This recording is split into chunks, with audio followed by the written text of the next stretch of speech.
ஒரு தொட்டியை இரு குழாய்கள் தனித்தனியே முறையை 30 நிமிடங்கள் 40 நிமிடங்கள் நிரப்புகிறது.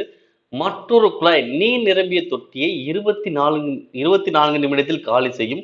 தொட்டி காலியாக இருந்த இம்மூன்று குழாய்கள் ஒரே சமயத்தில் திறந்து விட்டால் அத்தொட்டி நிரம்ப தேவைப்படும் நேரம் எனக்கு எவ்வளவு?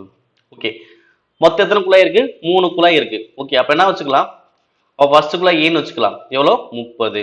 ரெண்டாவது குழாய் பி எவ்வளோ? 40. மூணாவது குழாய் சி எவ்வளோ? 24. ஓகே, அப்போ ஃபர்ஸ்ட் ரெண்டுமே பார்த்தீங்கன்னா நிரப்புற வேலையை செய்யுது. மூணாவது என்ன பண்ணுது? காலி செய்யற வேலையை பார்க்குது. ஓகே, அப்ப நிரப்புதுன்னா பிளஸ்ல வச்சுக்கலாம், காலி செய்யுதுன்னா மைனஸ் வச்சுக்கலாம்.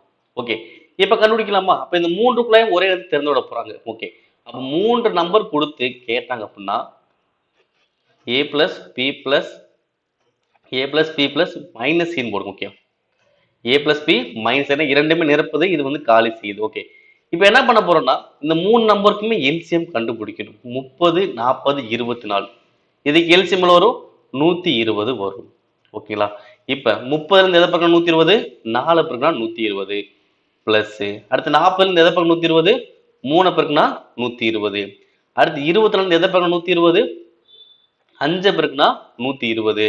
அந்த 5 போட்டுட்டு இது காலி செய்ய தானே செய்யுது. அப்ப இதுக்கு என்ன பண்ணும்? முன்னாடி மைனஸ் போட்டுக்கணும், அவ்வளவுதான். ஓகேவா? ஏக்கு மதிப்பு போடும்போது 4 தான் போடுவேன், பிக்கு போடும்போது +3 போடும், சிக்கு போடும்போது மைனஸ்ல வச்சுக்குவோம், அவ்வளவுதான்.